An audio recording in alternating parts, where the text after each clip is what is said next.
Out of all abstract concepts, happiness seems to have the highest level of abstraction.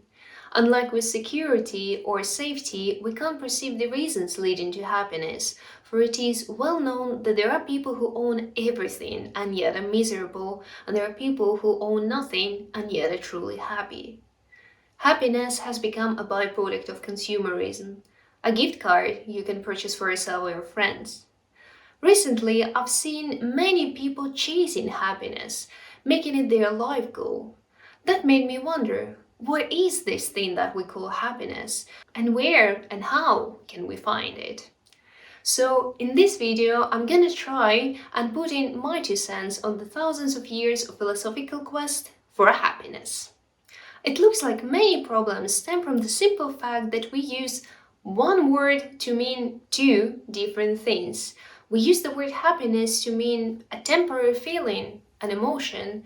We also use happiness to mean a state of mind, something more constant. What happens is that a lot of people associate happiness as a state of mind with the feeling of happiness. In other words, they equal being happy with feeling happy all the time. They start chasing the feeling of happiness while dodging everything else that doesn't feel like it. When it comes to chasing happiness, of course, there are plenty of beneficial and healthy ways to do so. Things like exercising, spending time with your loved ones, engaging in your hobbies have been well researched for their positive influence on well-being and general feelings of satisfaction. However, the modern world has way easier and less healthier ways to chase happiness. Consumerism, scrolling on social media, binge watching a series, the list can go on and on. While these actions do provide an immediate feeling of satisfaction, their promise is short-lived. Soon you start craving for more. Consumerism leads to more consumerism. Mindless scrolling only ends up in more scrolling. In the end, chasing happiness brings us nothing but more void to fill in. Now, what about dodging other emotions? On the surface, the idea of avoiding all the negative feelings in order to feel better seems pretty logical, right? Well, our psyche doesn't seem to be a big logic fan. It's been found out that repressing so-called negative emotions only lead to more issues with mental and physical health. Namely, repressed anger is one of the causes for depression. Repressed fear can cause anxiety, sleep issues, higher blood pressure, you name it. With that being said, I have to mention that I do believe that you can change your attitude towards life and you can proactively concentrate on positive events instead of negative ones. But there is a fine line between staying truly optimistic and being in denial about your feelings. That leads us to the whole point of this video. How do we find happiness? To answer that, we will need to refer to Buddhism. But before that, remember the whole point about using one word to mean two different things? Well, what if we use a different word to mean happiness as a state of mind? What if we use joy? Suddenly, the whole idea is not bound to a single emotion anymore, and that's where Buddhism comes into place.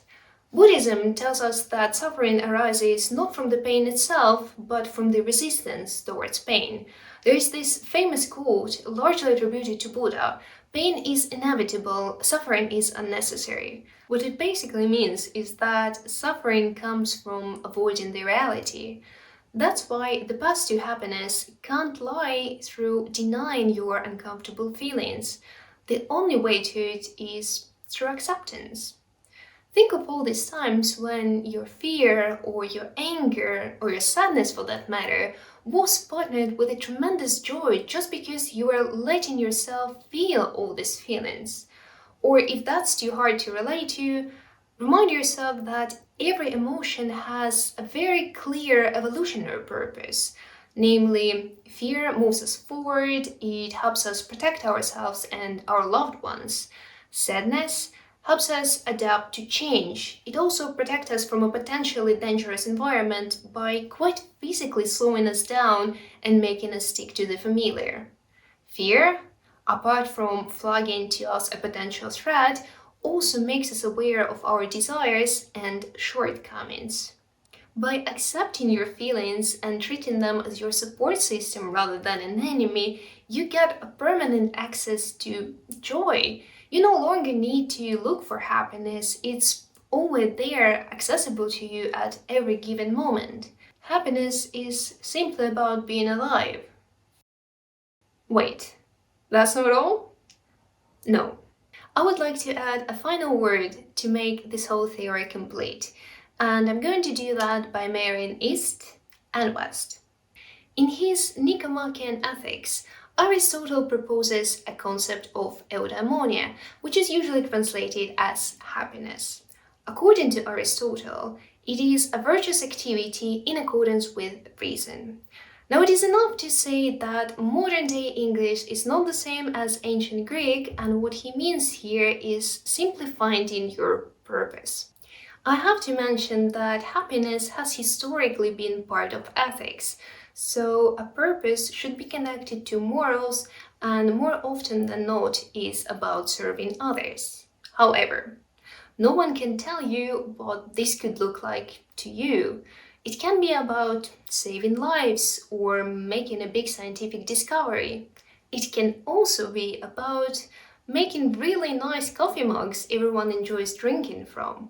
There is absolutely no limit to defining what a good purpose is. So, here are my thoughts on the topic of happiness. I strongly believe that we do not need to chase it, rather, it is always accessible to us. What we need to do is to accept our feelings and connect with our purpose. Let me know if you have any other ideas on the topic.